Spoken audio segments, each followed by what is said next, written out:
Fantastic. Here we go. It's your old pal EMac coming to you with one Neil Orfield. Some would call him the Showdown Shaman. I'm going to call him Neil. The Neil Rich Guy Orfield, because you do have a Millie Maker to your name. Neil, I don't know that we've ever done a football show together. Have we? That's not possible, is it? How we've done so many shows together at this point. I know, but I don't think there's been a football one in there at all, because usually Sunday night with football was my domain for many, many years. And then we ceded that over to you and got Das Boot. So and now we're back together. Like a bad penny, couldn't get rid of me. Speaking of penny, I'm not inactive. What the hell was going on with Philadelphia today? And Kenneth Gainwell, can we just call him Kenny G? Is he really a wagon? That he appears to be. Matt Gajewski. Yeah, I think Kenny Gainwell might be legit. I actually played some Kenny Gainwell today. Heard a rumor that he might be the RB1 there in Philadelphia. Really regretting that I did not draft more of him in best ball, but played a little bit today and went okay. Yeah, how's the best ball? I'm setting up a tweet, so we're going to talk for just a moment here, and then we'll get into the analysis. Not to fear, we've got an hour, we've got one game. We're going to go over all the goods. But what is your initial terrifying thoughts from best ball? Dobbins being out, that hurts. Yep, have a good amount of Dobbins, have a good amount of the Baltimore offense in general, and they just sputtered today. That was pretty disappointing to see them fail all around. I guess Dave Flowers is pretty good, but I have a ton of Bateman, a ton of Lamar Jackson, so that was pretty disappointing for me. I don't know what just happened with Jacoby Myers. Is all ready to start taking my Jacoby Myers victory lap, so now I see a tweet that he's injured maybe right now. What? So, something happened. I just saw a tweet that he might be hurt. So, yeah, lots of things that are scaring me right now in best ball. I see Mike Williams is back in the game, I guess, for the Chargers. I know he was out briefly. Kieran Williams is actually a guy that I was sort of in on as a late round pick. So, kind of happy to see that, but also wish that I had kind of jammed that a little bit more. Also have a ton of Cam Akers. I'm a little bit concerned about my Akers shares. And then, of course, all of the elite tight ends. Like I just have, a lot of shares of the elite tight ends, and they're all kind of Dallas Goedert, right? Putting up a goose egg last I checked. I don't know if he's done anything since I last checked, but man, that was disappointing for me. I thought he was going to crush this week in particular against New England. Not expecting them to be good against the tight end, but Dallas Goedert just not doing anything for me. I see in chat somebody just said that it was a helmet-to-helmet hit on Jacoby Myers. I didn't see that. I didn't have time, but that's disappointing. Yeah, we remember real quick on Sunday through the first games that football is really a contact sport. So you don't usually get it quite as much on that opening Thursday night game. But wow, so many players go down due to injury here. Yep. Speaking of injuries, looks like the only one we have of any concern is Waller, the tight end for the Giants. The concern we have, it's a hamstring. And his hamstring is not young. His hamstring turns 31 on Wednesday. Is that right? That's 31. Yeah. People forget he was in the league with Baltimore back in 2015. Played for them for a couple of seasons, and then I don't remember what happened. And then he was on the Raiders back when they were in Oakland, and then he was with them for the first couple of years there in Los Angeles or in Las Vegas, and now they got him over there with the Giants. He's the one guy I'm a little nervous about because coach speak and decoy and all that fun stuff. And we were lied to several times last year, including twice by the coach of one T. Higgins on Showdown games. I remember that. Oh man, that was, I forgot about that until you just brought it up. Yeah, that was brutal. Getting the 0 from T. Higgins. Not fun. But yeah, Darren Waller, I'm going to play him anyway. I understand the concerns, but I'm assuming that if he's going, that they're going to actually play him. Maybe I'm totally off base there, but I'm making the assumption that they're going to actually be using Darren Waller, or at the very least, like even if he is a little bit banged up, at least like maybe they'll use him in a limited way where they're still like bringing him in when they're in the red zone, that kind of thing. But yeah, it's certainly a little bit scary when you're getting up in age and you have hamstring issues. Definitely agree with you there. We also have Wan'Dale Robinson ruled out, so that helps a little bit. I feel like we start off with two pretty messy major showdowns in the sense that like both like the Chiefs Lions game, it was like, well, there are a few comfortable clicks, and then everybody else just like, here's 15 guys who like look like pretty similar plays. And I feel like that's the exact same thing here with the Giants receivers in particular. I guess mostly just the Giants receivers is just like, man, it was a thing all offseason in best ball, was just like trying to figure out who is going to be the wide receiver one. And obviously, I mean, Darren Waller is going to be, effectively the wide receiver one, but he's the tight end. Outside of Darren Waller, I don't know who the wide receiver one is. I think it's going to be Hodgins. I could be Slayton, could be Paris Campbell for a little while. I was getting the hype. There's just so many different guys that it could be for the Giants. So it's a little bit of a messy showdown slate, but we'll do our best here. All righty, I'm trying to think through here. I've got to type in a couple more things. So I'm just making out my group. So we'll talk about them, and then you guys are going to have my undivided attention because I've got everything else set up to run here. I am kind of stuck here in a new situation where the sun. I had to close the blinds because the sun is coming in right into my face. Oh no! So I couldn't see the screen, but now I've got this weird half light. If you look on the YouTube channel, it looks way more distinct than it does on what you and I are seeing on our StreamYard window. I thought, oh, this will be okay. And I'm looking at myself on YouTube going, no, I'm going to have to figure something out for this. But the things we want to remember tonight, one, we're sponsored by Owner's Box. If you can still sign up through today. If you come in through our link, which is in the YouTube description below us, you can get up to a $500 deposit bonus. So it's a $500 deposit bonus match. You need to put in at least $10. If you put in $10, they will match that with $10. They are also going to give you 2 different $5 credits that are used for their games. And then the kicker, pun intended, is a full month of Stochastic Sims Maximum package. Now, you need to understand, this goes away at midnight tonight. I wouldn't take the chances at midnight tonight on the East Coast or the West Coast, but I would sign up because this deal's going away. And that's a very nice value for everybody. The other thing we want to remember is we have 15% off any of our products right now for NFL. It is kickoff 15. That is kickoff 15, but it's the number 15. You want to get the lineup generator 15% off for a week as a standalone package? No problem. Promo code kickoff 15. You can get the data packages, same thing. You can get the different simulation packages we have. This discount's going to go away because we haven't discounted this stuff. And as you've seen, this is important stuff to have in DFS these days. So I'm going to drop the link to the subscription page, but you will need to add in No, I'm blanking on the promo code. Kickoff 15. Kickoff 15. Yeah. Thank you. So we'll drop that in there. All right, Neil, you ready to talk about this slate? Yeah, let's do it.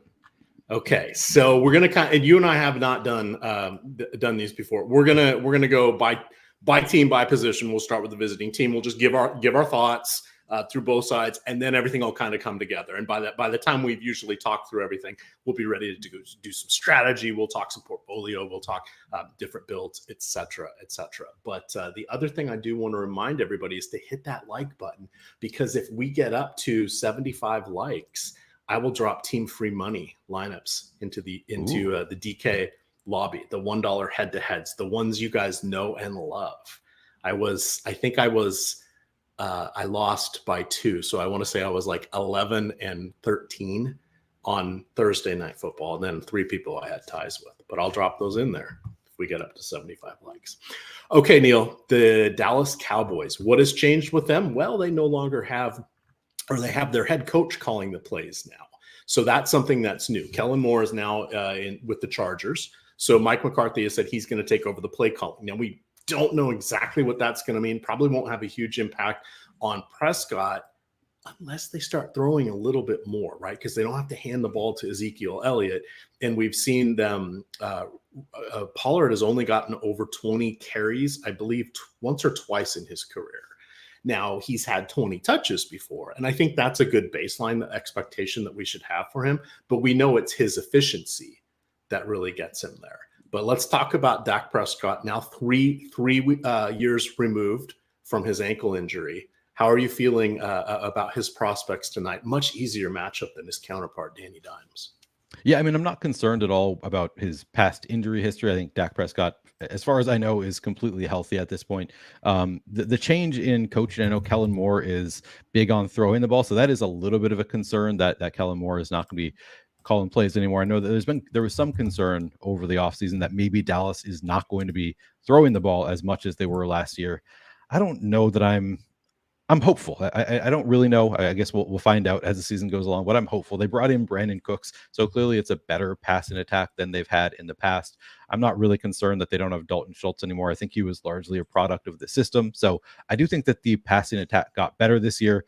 I don't know how the coaches are going to handle it, but I'm hopeful that they're going to at least continue passing at about the same rate with better weapons and be able to move ball. And of course, as you mentioned, just like utilizing Tony Pollard instead of Ezekiel Elliott, that's an upgrade in and of itself, just using their better running back. So yeah, I'm optimistic about this offense. All righty, let's so we talked a little bit about Dak. That's key. Running backs, there's two behind Pollard.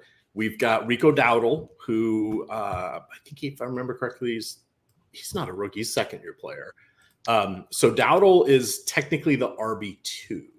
But he'll get a handful of touches, is my guess. Giving a break there to Pollard, but his value really only lies in if something happens to Pollard. Otherwise, I think you kind of say 5 carries, 20 yards, and a target is about what we can expect from him. Deuce Vaughn, a little more upside there. He is kind of interesting because it's this word around the campfire. Like what I say, word around Twitter, word around the campfire is that they're looking at putting in some package type plays, meaning design plays to get Deuce Vaughn, specifically the ball, either via a jet sweep, going out wide, screen passes, whatever they can do to get him into open space. But this is really going to be the Pollard show. If you were playing cash, and I am, would you put Pollard in your captain spot? Ooh, that's a really good question. So I don't play cash, so let me think about this for a second. So we have Pollard optimal. He's 5th in terms of looking at our Showdown slate tool. He has the 5th best odds of being optimal, and he's more expensive than Saquon Barkley. He's the most expensive player on the slate and has the 5th best odds of being the optimal captain. So I think probably not. I would probably go somewhere else. Most likely I would go to one of the quarterbacks or CeeDee Lamb. I mean, as I said, he's fifth on the board. So like he's certainly in play if you wanted to play Pollard. I wouldn't necessarily say that you're wrong to do so, but he's probably not the first place that I would go. I would probably go to Daniel Jones, who has, or just go straight up to CeeDee Lamb, who has the best odds of being optimal. I guess that does factor in the price. So might as well just go with the guy who has the highest odds of being optimal. Kind of depends on what you can build with him. Maybe I would consider, like, you don't need to be optimal for cash games. So it's a little bit of a moot point. I feel like Daniel Jones is probably the safest, but a lot of different ways to go if you're playing cash at captain on this slate.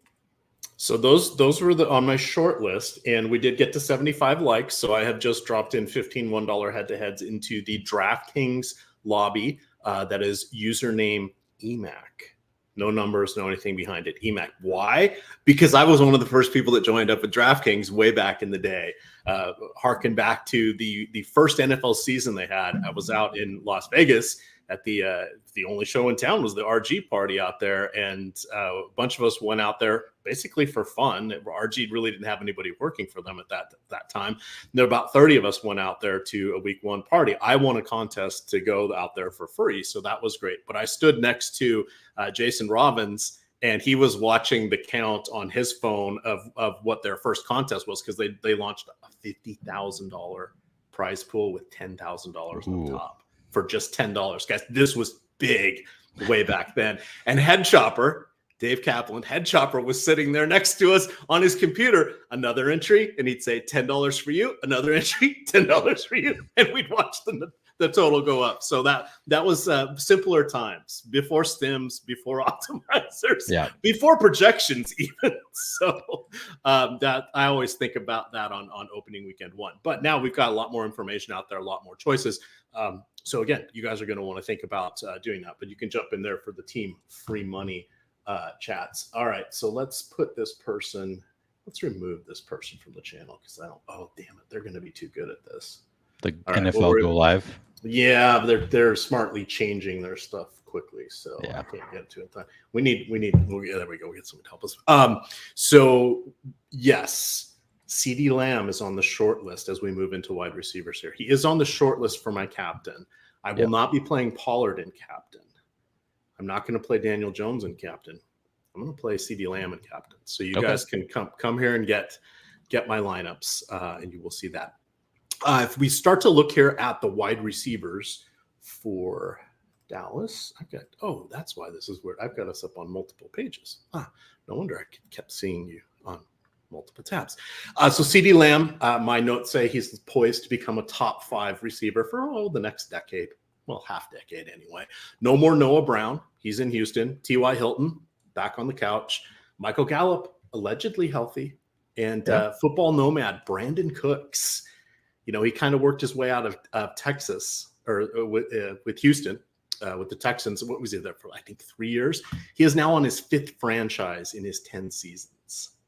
So it used to be very hard for wide receivers to transition very well. 10 or 15 years ago to a new system, familiarity wasn't there. Passing rules were different. Defense rules were different back then.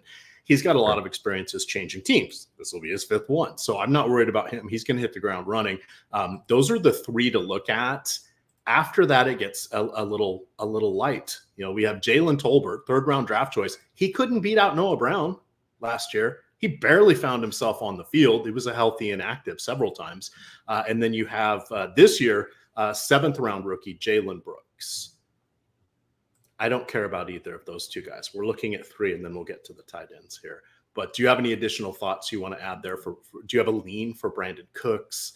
For Gallup, who's always disappointed, never quite been there for us. And then CD Lamb, who is CD Lamb. Yeah, I think that those, I agree with you. Those are the only 3 that I'm interested in playing from Dallas. I guess you could play Jalen Tolbert at 4% ownership if you wanted to count on 1 touchdown and that being it. But I don't think he's going to see any kind of volume. So yeah, I'm with you on the Cowboys receivers. I think CD Lamb, pretty clearly the wide receiver 1 for Dallas. I do think Brandon Cooks is a big upgrade over who did they have last year? Noah Brown. Noah Brown was the wide receiver 2. Man, I'm now having flashbacks to drafting Jalen Tolbert in best ball all of last year because they hyped him up so much in the offseason, and then he just did nothing all year. Wasn't there somebody else like Simi Fedoko, or there was somebody? Yep, Simi was there. Name. Yep. But I think that we're primarily just playing those 3 among the wide receivers: CeeDee Lamb, Brandon Cooks, Michael Gallup. I think that Michael Gallup is in play as a wide receiver 3. Sounded like they, were impressed by him this offseason, optimistic about his outlook this year. I still think he's pretty clearly the wide receiver 3. I think it's going to be CeeDee Lamb, Brandon Cooks as the top 2 receivers. Brandon Cooks, obviously a lot cheaper.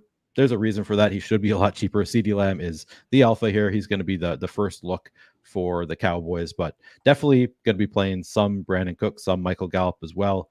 I think they're both getting reasonable ownership. We've got Gallup at 19%, CeeDee Lamb at 23%. I should double check where we have them in the single game tool. We have Brandon Cooks for 23% projected ownership, 20% chance to be an optimal. So slight negative leverage, but I'm fine with that. I think he's pretty clearly the wide receiver 2. And then Gallup, we have at 19% ownership, 17% chance to be an optimal. So both look slightly over-owned in our Showdown tool, but not anything that really is going to drive me away from them. I think that's perfectly reasonable ownership on both of them. I think that we know the roles on Dallas. It's much less of a headache than it is for the Giants. I think it's pretty well defined. It's going to be CeeDee Lamb, Brandon Cooks, Michael Gallup in that order. Nobody else that really you need to concern yourself with unless you're playing in like the largest fields of GPP. Then you could consider throwing in somebody like Jalen Tolbert or Kevontae Turpin, I guess, if you really wanted to. But I don't think I'm going there today.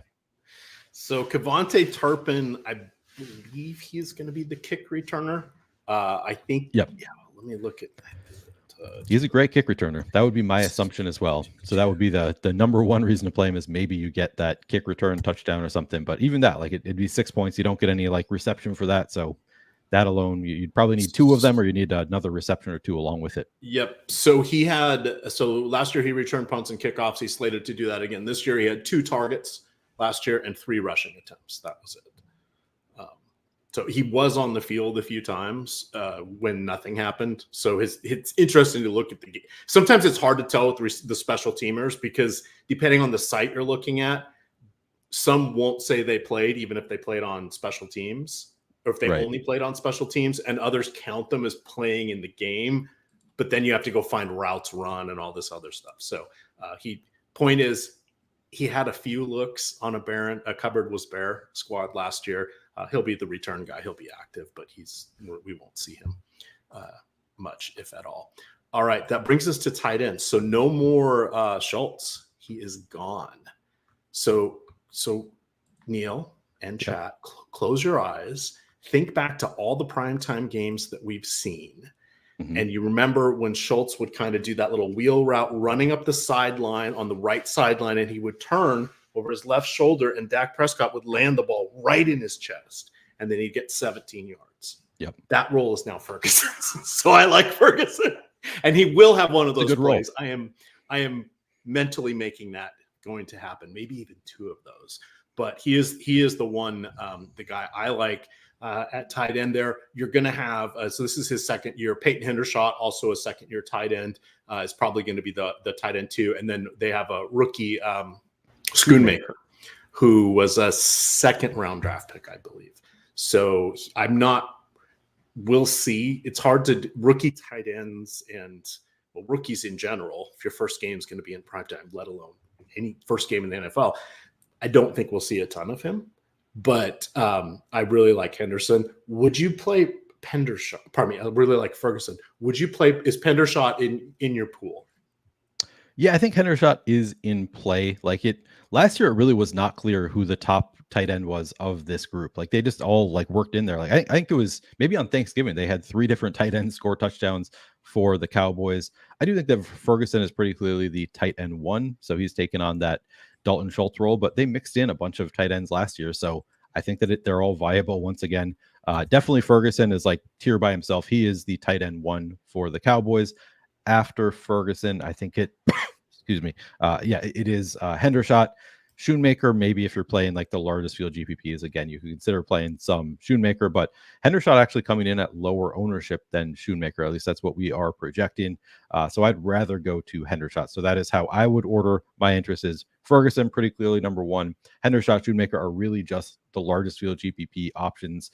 And if I were to play just one of them, it would be Hendershot for me. But you could, I think Schoonmaker is in play for large field GPPs. If you're playing 50 plus lineups, I would consider playing some Schoonmaker. All right. That brings us to the defense for Dallas. Last year, they had 18 interceptions, which was the 3rd most in the league. They allowed just 20.1 points per game, which is the 5th best. The Giants only had 6 interceptions all of last year, but they did allow the 5th most sacks. So I think Dallas, pretty clear, they're still going to be a top 5 unit. Yep. But it was interesting that somehow Danny Dimes 6 interceptions. I would have figured him to average about 1 per game. That wasn't the case, but the sacks were about 3.5 per game. So Dallas unit definitely in play here. They'd really be interesting at home. They're still solid on the road here. That takes us over to Danny Dimes. Yet another year. I believe didn't he get paid? He got a little contract from them, did he not? That not something that I pay close attention to, but I think that you're right that Danny Dimes got paid this offseason. 4-year, $160 million. Yep. Half of that was guaranteed upon signing. Decent money. And there's a potential out, like all NFL contracts, after 2 years. But my notes say expect a game of renegotiation or other shenanigans because in 3 years he's due $30 million, and in 4 years he's due $46.5 million. But at least for the next 2 years, he's theirs because he had $86 million guaranteed. So those cap hits aren't going away. The rushing is always interesting. Now, they don't do a lot of design plays for him. I don't think we're going to see a lot of design plays for him now that he's got the bag and they really don't need him to get hurt. But he will run if needed. And we have seen him be a very good broken field runner. Reminded me a little bit of Steve Young in some of the things he's done here. Young was a little more shifty, but Danny Dimes is pretty fast. When he needs to be. So that's an intriguing option there, which is kind of why you were saying he's an interesting captain option. If you're playing him at captain, are you forcing in pass catchers? I'm forcing in at least 1 pass catcher if I'm playing him at captain. I'm not forcing in 2. As you said, he does have some rushing upside. So when a quarterback has rushing upside, I'm not necessarily as inclined to force in 2 pass catching options along with them, because he could obviously score a rushing touchdown, in which case he could be the optimal captain without needing to throw for 350 yards and spread it out. So less concern about being outscored by one of his pass catching teammates. But yeah, I'm still forcing in at least one. There was only one captain quarterback who was in the winning lineup last year without any pass catchers in the flex. So that's a pretty small sample size. Only, I believe that was 30, somewhere around 40 slates that I looked at last year. I just looked at Showdown slates with at least $500,000 minimum to first place. So it's a relatively small sample size, but it was one of the mega rushing quarter. It was either Fields or Hurts, I believe, what was that quarterback. And Danny Dimes isn't quite on their level in terms of rushing. I mean, 700 yards. He's not far behind. But I think that I would force in at least one pass catcher with Dimes as the captain. And typically that is going to be optimal, because again, every time he passes the ball, whoever he's throwing it to is outscoring him in terms of points. It's hard for the quarterback to be the highest scoring player unless he's adding some on the ground. So yeah, for me, with Dimes, I'm forcing in at least one pass catcher if I'm in at captain. All right. Well, there we go. I had to get this spam thing's annoying. Thank God they have. I don't even want to say it out loud. We'll just leave it there. Because the bots can hear you, right? Sure. Oh yeah, they're always listening to EMac. Well, it's funny about how if you'll talk about something and then all of a sudden ads start appearing on your computer for what you were just talking about. It does happen all the time. Yep. Yeah. I'm onto it. I know. That's why I wear this little tinfoil hat I've created. No, not on air, but when I'm off air, because I don't all the time. I know. I see you take it off right before we start the show. Put it back on as soon as we're off the air. This is crucial stuff. Let's hit the running backs here. So, did you know that Saquon Barkley was behind only Austin Eckler in the initial run of Osmo projections? I did not know that. That's Pretty not good. bad. Got his 1-year deal, did his little holdout, got him another $1 million worth of incentives. All 3 different incentives. They were each worth like $303,000. So it's close to $1 million, but they're all tied to New York making the playoffs. One is like, I'm going from memory, I didn't write these down, but one is like 15 touchdowns. I think one is like some weird one, like, I don't know, 65 receptions. It was something that was different. And then the other was rushing yards, I believe, like 1,100 or something like that. But they were all tied to the Giants making the playoffs. So it's a fair deal, I guess. Yeah. But he is on a 1-year deal. I expect him as baseline carries or touches in any game to be 24 with upside for more. However, I think if the game is out of hand either way, I think they're going to try to limit him. He is no longer a spring chicken. What is this, year 6 for him now? Yeah, he's been in the league a while. So that shouldn't stop us from playing it, but it's not like they're going to run him into the ground if the game's out of hand. That just seems insane to do, which means Matt Breida. Matty Breida. Matty Breida might be in my cash lineup for those of you that wanted to take on team free money. Not that I'm going to show all the cards, but I think he's in the lineup. 1,600, I guess I can see it. I'm not playing a ton of Breida, but I think we've got him in for 8% in tournaments. I think that he's kind of what you expect from a backup running back. Like, if Saquon gets hurt, he's certainly got that out. He's got the potential goal line touch, just like goal line touchdown kind of out. Yeah, there are certainly outs there for Matt Breida. We've got him projected for about 8% ownership. That looks about right to me. Let's see. We have him 8% ownership, 6% optimal in the single game tool. So we have him slightly over-owned at 8% ownership. But the price is right at 1,600. He should have at least a handful of opportunities with obviously upside for more if Saquon gets hurt, the game gets out of hand, that kind of stuff. Maybe we would see a little bit more Matt Breida. But it's going to take something happening. Something weird is going to have to happen for Matt Breida to get there. I guess that weird thing could just be, they bring him in on the end zone. Saquon has, he brings it down the field. He's a little bit wiped out. They have it on the 2-yard line. Maybe they bring in Matt Breida. That would not be all that surprising. So there are definitely outs for him to get there. Now we have the challenge. The New York Giants receiving core, Neil. I should have brought the Magic 8 ball over. The Magic 8 Ball is still in Virginia. I'm in Florida, so I don't have it. Wan'Dale Robinson making it easy. He's not on the pup, but he's not playing tonight. That leaves Isaiah Hodgins, who is probably the wide receiver 1. You've got veterans Darius Slayton, one of my favorites, and Sterling Shepard. He won me a big 2-game slate back when Eli Manning was the quarterback.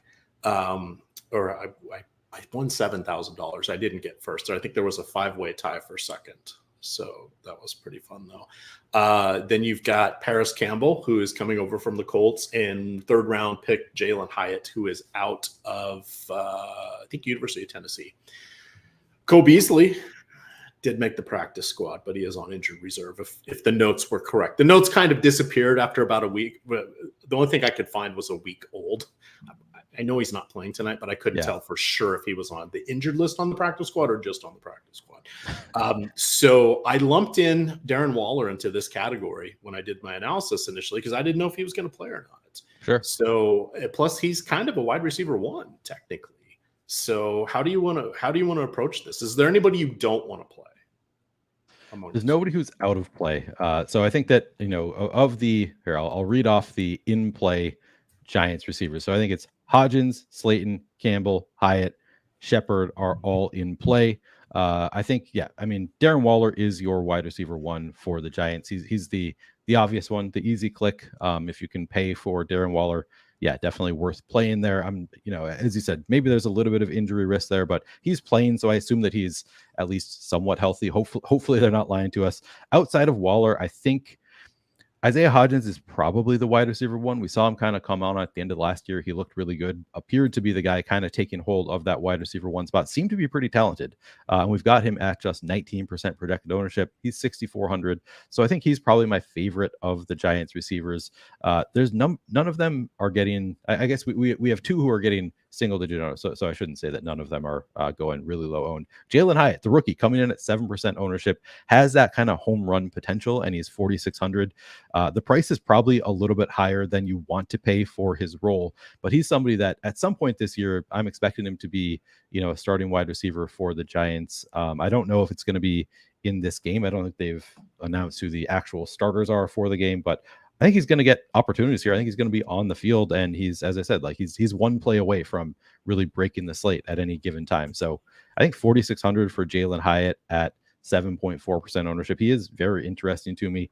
But in terms of how I think the Giants see them, most likely it's going to be Hodgins, Slayton. I would guess Campbell runs the 3rd most routes here, followed by Hyatt, followed by Sterling Sharp. Maybe I just think that because Sterling Sharp was kind of off my radar all year because he's just he's always hurt, and maybe when he's healthy, he's going to have more of a role than I'm anticipating. But I think all of those guys are kind of in play. If Sterling Shepard were getting 15% ownership, he would be a fade for me. But at 5% ownership, I think he does have that. He's probably been in New York the longest of all of these receivers, I have to think. He has. Yeah, he's the veteran in the clubhouse. Him and Slayton's been there a long time too.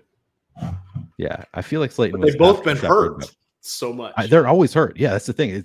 That's part of what makes it difficult with these New York receivers. Is I think Sterling Shepard has flashed some talent in the past when he's healthy.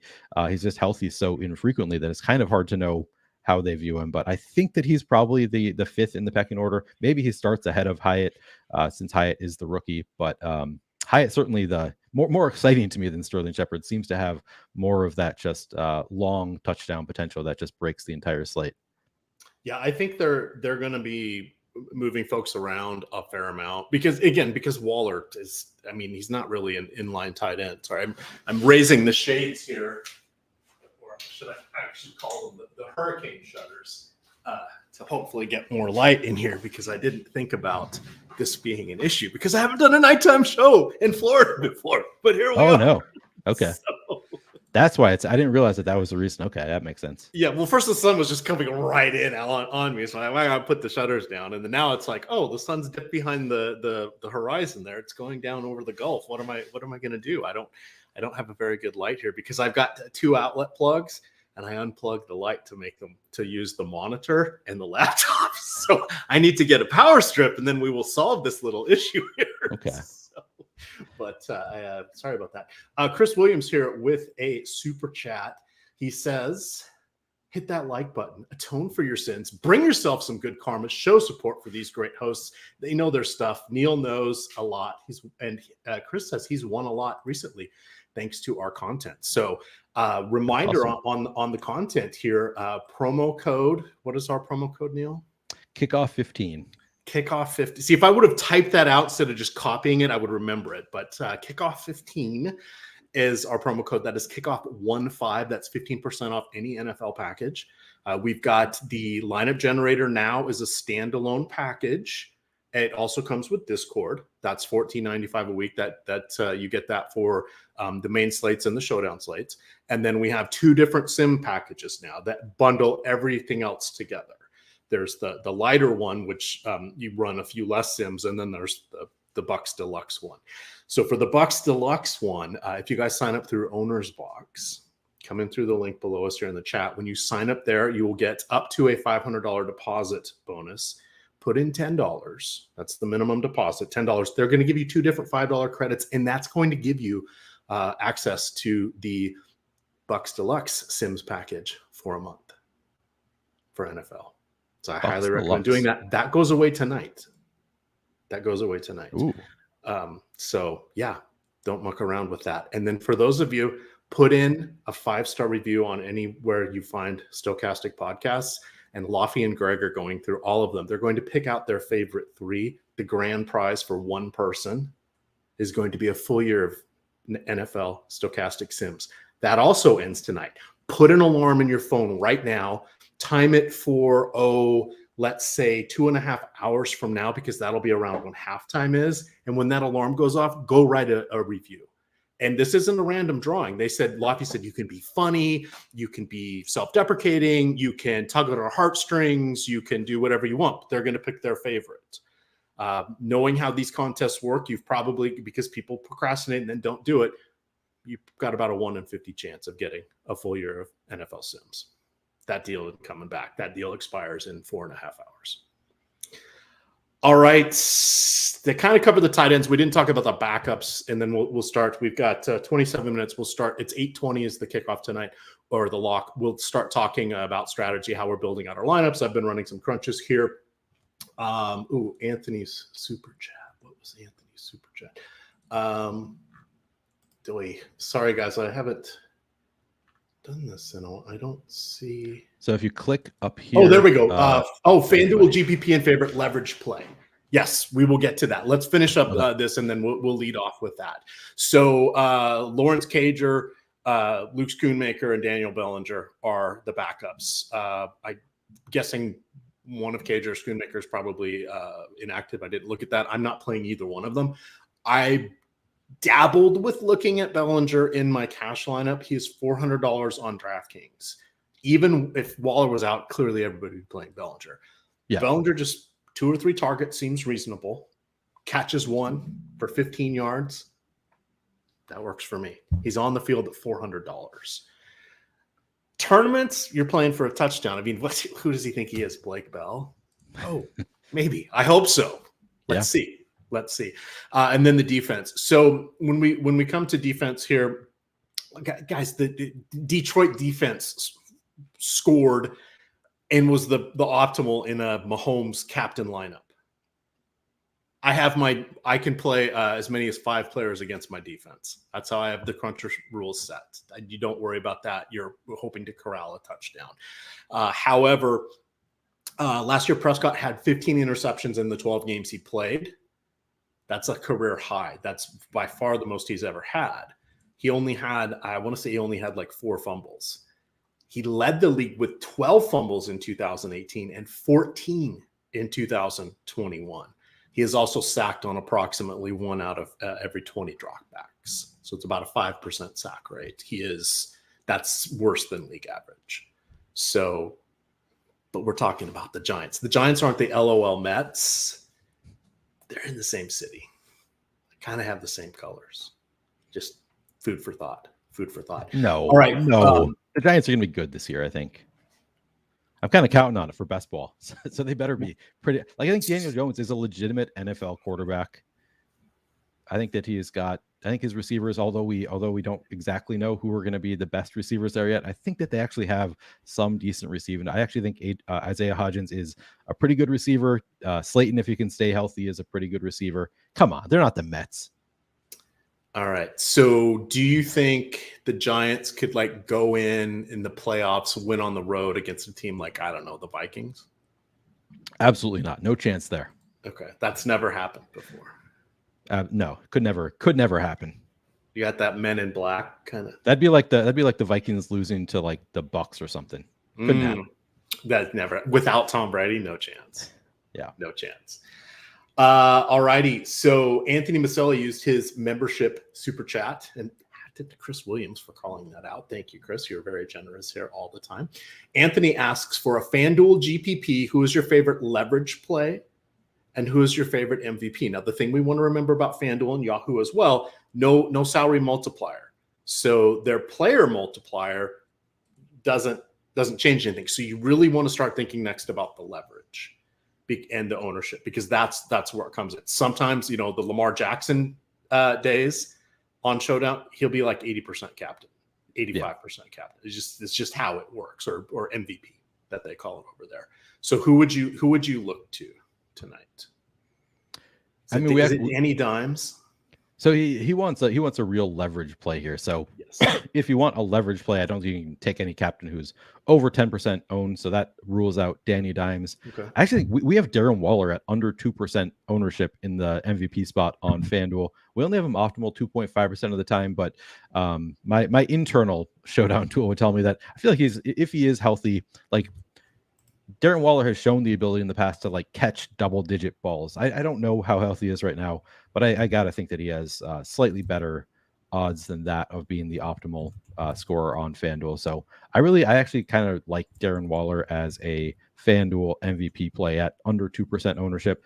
He's 12,000, and there's no multiplier on that, so it doesn't like he needs to be the highest scoring player to be the MVP. But like we saw in the preseason, I forget who they were playing, but in the preseason, it was just like Danny Dimes, just like over and over, just like here it goes, dimes to Waller, over and over. And I think that like we've seen that in the past with Waller. He's just like he's a big receiving option who catches the ball like firmly. I think quarterbacks love him, and if he's healthy, I think that he is a pretty solid option there at very low ownership. So Waller would be my favorite.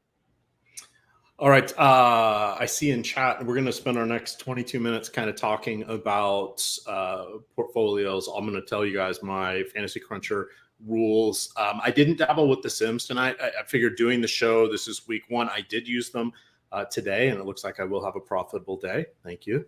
Nice. I'm assuming most of the afternoon games are done now. I don't have that screen up. But I just dropped the link in the chat to the Showdown article that I write. So I break down both teams by position, and then I rank every player with a comment. It is probably the most comprehensive free article you're going to find out there. And I would stack it up against a lot of the pay articles I look at, because I've had a lot of people wrote their stuff earlier this time. So I was going around and looking at it, and there were some questionable decisions on some of theirs. Is mine always going to be right? No. But it's transparent, and I'm going to write 54, 3 times 18 plus Thanksgiving. So I'm going to write like 70 of these this year. You're going to see them every week. Jump in there and check them out. They're very comprehensive, very good, and they're free. That's all I can say. Did you have an article today, Neil? I did not. I do articles on Mondays and Thursdays typically. This Thursday I bit off more than I could chew. I said I was going to review all of the slates from last year, and I did, but I didn't get it out until like 4:00. So I was actually planning on doing that and then doing a slate breakdown. Didn't do a slate breakdown on Thursday, but yeah, I'm planning on doing slate breakdowns for every slate going forward. I also did a very comprehensive article on. Yours is more strategy, right? Mine's all the I'm not going into receiver sharing routes run and all of that for everything. I mean, good God, those are premium articles. But I write 2,000 to 3,000 words. Yeah, and I mention every bleeping player that's going to be in there. So, and so Neil's is a nice companion piece when these come out on the same day, because it'll tell you what you need to know, right? So my article is going to take you, 10 minutes to read. It's going to save you 40 minutes, an hour to not have to look all that stuff up yourself. So let's talk. I'm going to talk my rules, and then I'm going to hit crunch here. Please hit that like button. And in the meantime, Caesars. How can I not mention Caesars? Do you guys want $250? I want $250. All you got to do, go in through the link here below us, sign up for your Caesars account. You need to make a $50 bet. But if you've come in through our link and you make a $50 wager, they are immediately going to give you a $50 bonus bet. And then each of the next 4 Mondays, they're going to give you another $50 bonus bet. So you spend your 50, basically you get $200 netted out. Now you got to monetize that, but you're going to make 6 $50 bets. If you're doing coin flip bets, which you can, you'd like to think you'll walk out of there with $100 in your pocket, right? Check that out. That is Caesars Sportsbook. Let's see. If you somebody asked in the FanDuel captain. We did. Who did you say for your FanDuel captain? I said Darren Waller would be my number one. Probably Hodgins my number 2. Okay, so there you go. So that's your tournament captain. So I see somebody was asking there as well. So if it wasn't Waller, okay, now you're going to have more overlap. Depends on the size of your contest with what you're going to do.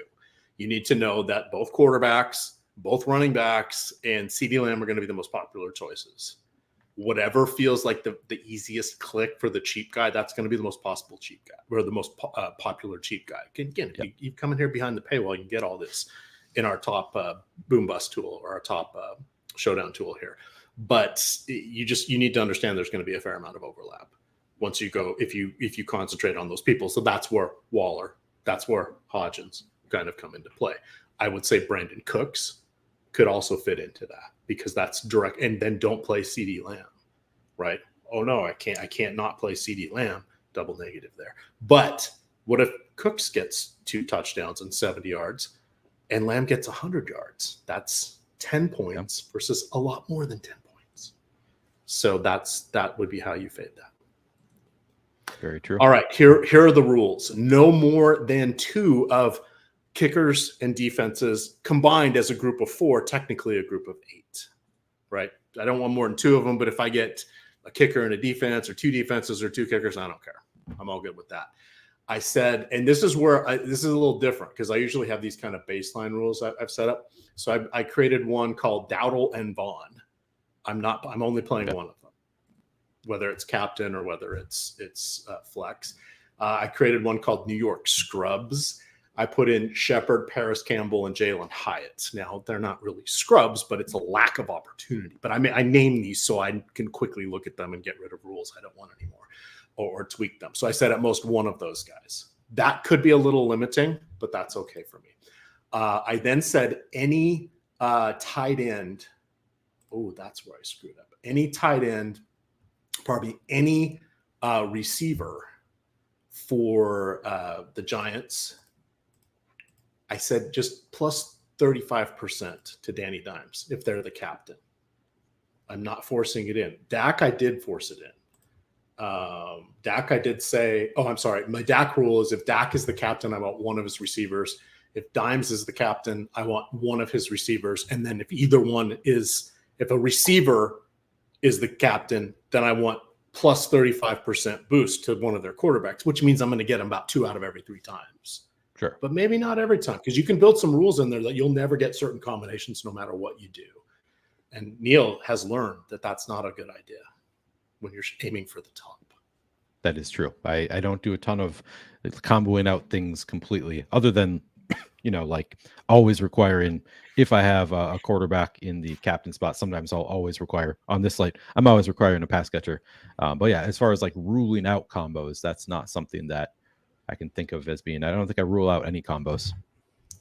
Yeah, I will do limits, but that's why I name these, because if I look and like I just realized I put the wrong players in the group. Like I was like, oh, why am I? That's where I had a little hiccup. Wait, what? I'm talking about, this says it's the Giants receivers and it's loaded with Cowboys. Oops, I did that group twice. But see, now I can go find it quickly because I've named it. And now I'm adding in, let's see, Waller, Hyatt, Hodgkin. What is his name? Isaiah Hodgins. I think it's just Hodgins, right? Yes. Now you're throwing me off. Let me read something to you, EMac. Since we already talked about receivers, but I thought this was interesting from my friend Matt Butler Butler in Austin on Twitter, sends a lot of interesting tidbits to me. He watches these shows and listens to us, and sometimes gives us feedback like, oh, that's not quite right, or sometimes just adds to it. He says, for the Giants, Dallas played 73% zone last year, and Hodgins had a huge bump versus zone. Slayton also performed better versus zone. So that's kind of worth, thinking about, that Hodgins and Slayton, those are already, I believe, my top two receiving options for the Giants. And he thinks that they both perform well against zone. So that's always a nice, little bonus there. If you already like the receivers and then they do well in this kind of matchup, there's a little bonus to Hodgins and Slayton. All righty. Are you crazy to play both QBs in the Slayton lineup? No, not at all. Nope. There's no issues. Nothing is crazy anymore in these games. What's crazy is what do you do with some of your captains? Like, do you say, oh, I don't want captain defenses, or oh, I don't want captain Brandon Cooks, or things like that? I don't do anything like that. I do. So I will say, so last year we had only one instance I'm actually going to pull up my sheet from last year just so I can see how many. So it was just 36 slates. So again, very, very small sample size, but there were only two instances of the winning lineup being a kicker or a defense, one of each, one defense, one kicker, one. And in both cases, they used close to the full salary, and the winning lineup won around $10,000. So like, it was duped a million ways if you use close to the full salary with your kicker or your defense in the captain spot. And that's kind of been what I said last year as well, is like, if you don't leave a lot of salary on the table, you're asking to be duped, because that's the reason people play the kicker or the defense in the captain spot, is because they think, well, if I play this cheap option in the captain spot, then I can jam in all of the really high priced options and get in a great lineup that way. But then a lot of people are doing the same kind of lineup. So I would say, if you're playing the kicker or the defense in the captain spot, you should make the assumption that they're actually going to be one of the highest scoring plays, and leave some salary on the table. And just avoid using, leave at least 1,000 on the table, I would say, if you use kicker or captain or defense in the captain spot. Some would call that strategery, Neil. Yeah, there's some strategery for you. One other thing that I know, so I was talking to somebody on Discord. I think it's a Stochastic user messaged me on Discord. So we were about Showdown. We were talking about a little bit. He was talking about ruling out multiple quarterbacks. And since somebody just brought that up in chat, I'll tell you what I told him, which is, so we only saw, I believe, actually, let me count it out. So there were 36 slates last year in the parameters that I looked at. We had the quarterback in the captain spot 7 times.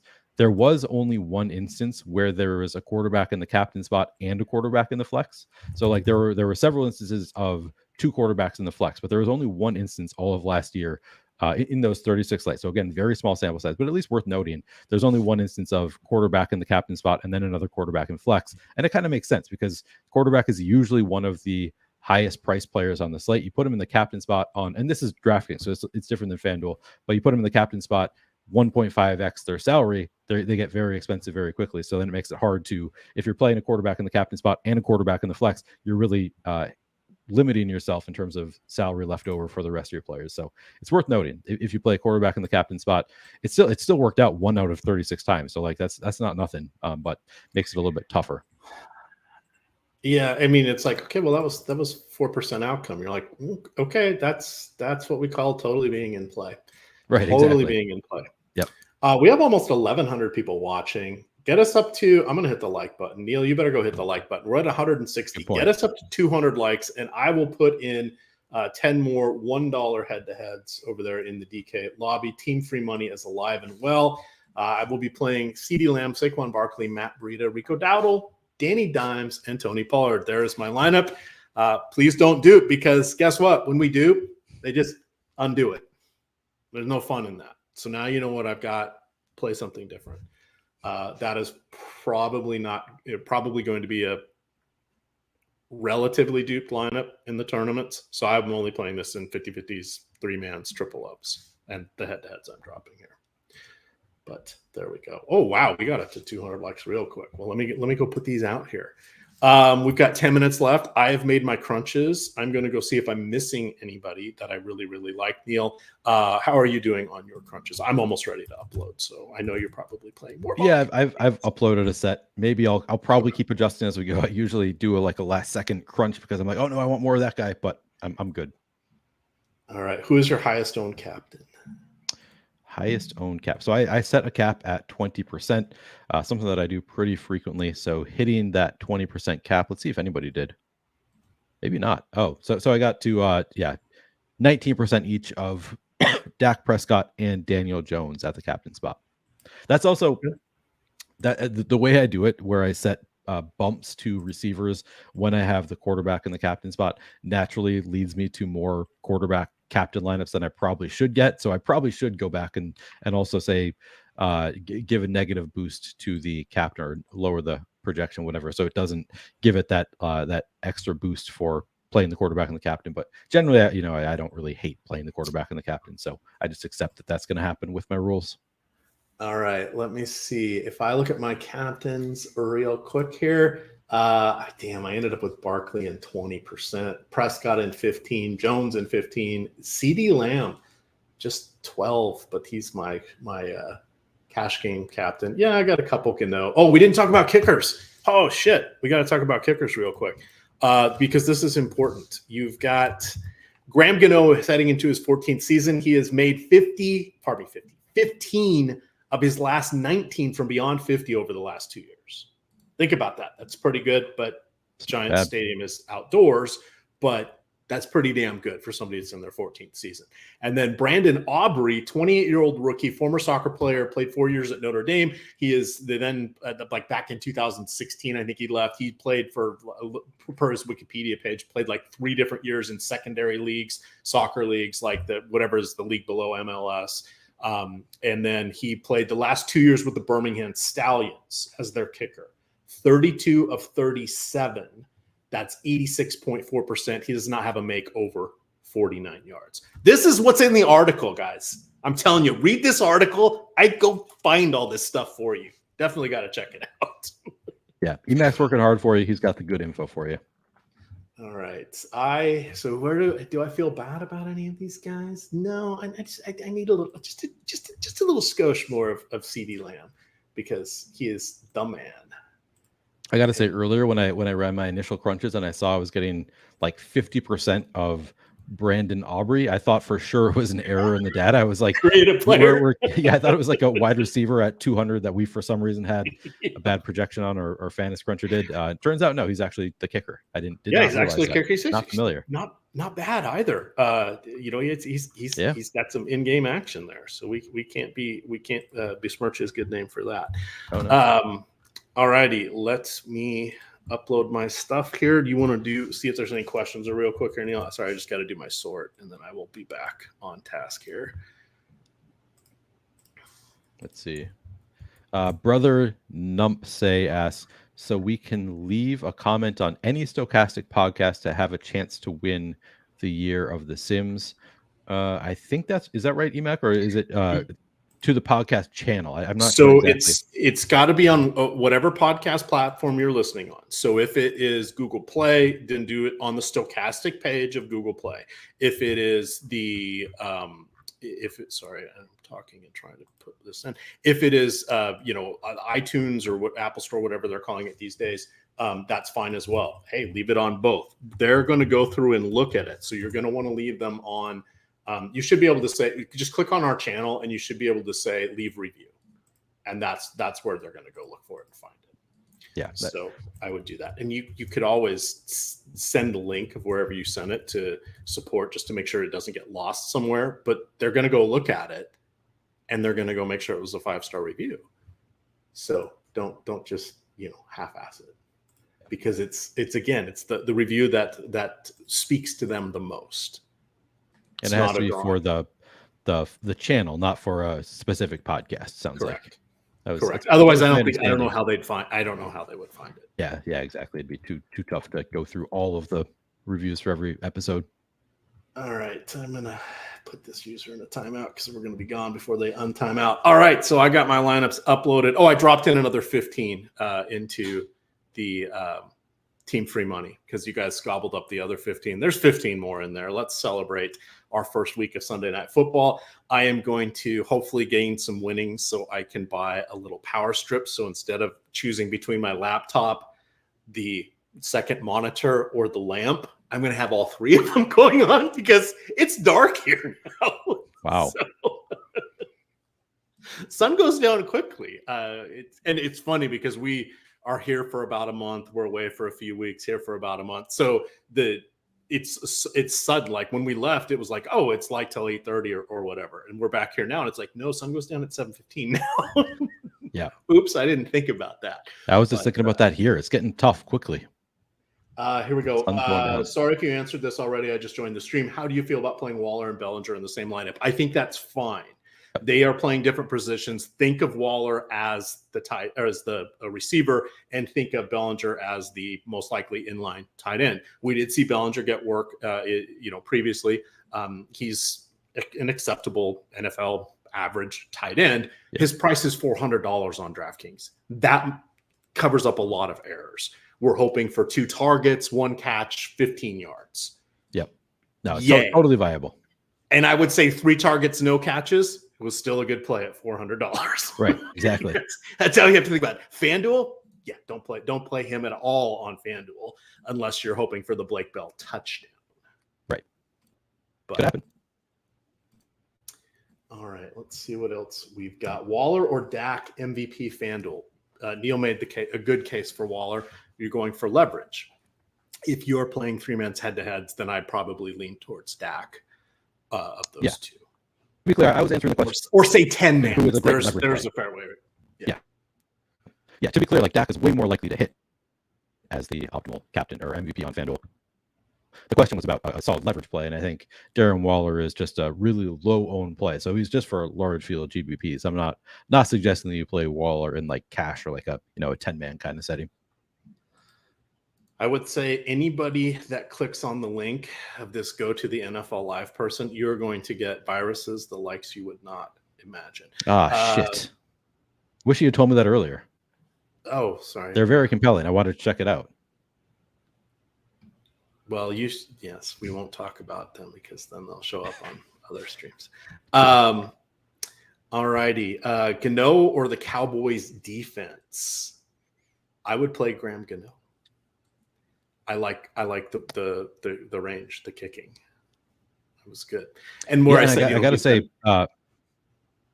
so just looking at the top Showdown tool, so we have Gano owned at 2.3% in the captain spot, optimal 4.8%, and then optimal 24% in the util at 22% ownership. So this is on FanDuel, I guess, not DraftKings, but I was surprised to see how frequently the kicker showed up in the optimal on FanDuel, especially where there is no price multiplier in the MVP spot. We actually have them a fair amount. It's because there's just no cheapie this year. Or in this particular game. It's because Waller's healthy. Good. I like some decisions here, right? We don't need 40% of the field on the punt du jour. And it's because what the hell are the Giants doing with their 7 pass catchers? I don't know. Everybody gets 3 targets and we move on. Right.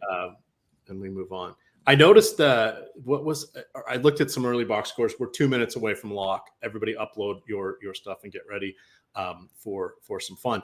I noticed that there was a Denver receiver rookie who ended up catching a pass before Marvin Mims.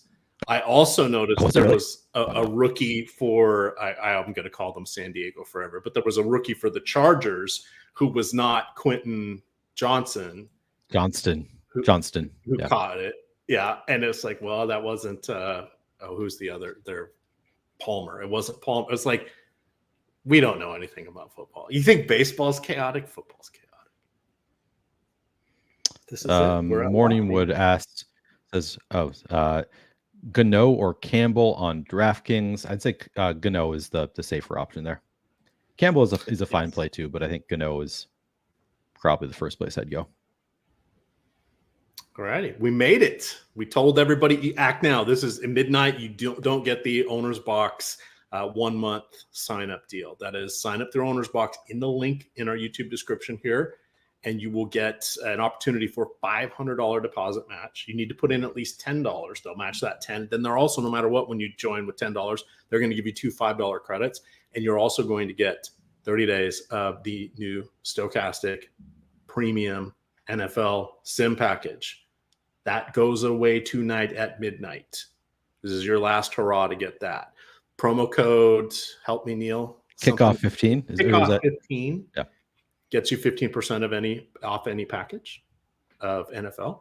And then join Caesars through our link below us here. Make a $50 wager, and they will give you a $50 bonus bet. And then each of the next 4 Mondays are going to give you another $50 bonus bet. You need to remember, most states, the legal age for gambling is 21. And if you or anybody you know has a gambling issue, please call or text 1-800-GAMBLER. We got here, Neil. The Showdown Shaman and the old guy. Wait, no, that's you. You're both of them. Oh, that's funny. Oh, EMac, come on. You didn't reply because I took Justin Jefferson away from Neil in our draft that we did. That's right. I told you I was never going to talk to you again, including on live streams. So, and yet here we are. Now I drafted first, and everybody, do you want to know why I drafted first? Because they went reverse chronological order, age order. They let the young guy go first, and Neil. That's Neil funny. That's funny. What? I mean, if I'm the second youngest, then sure.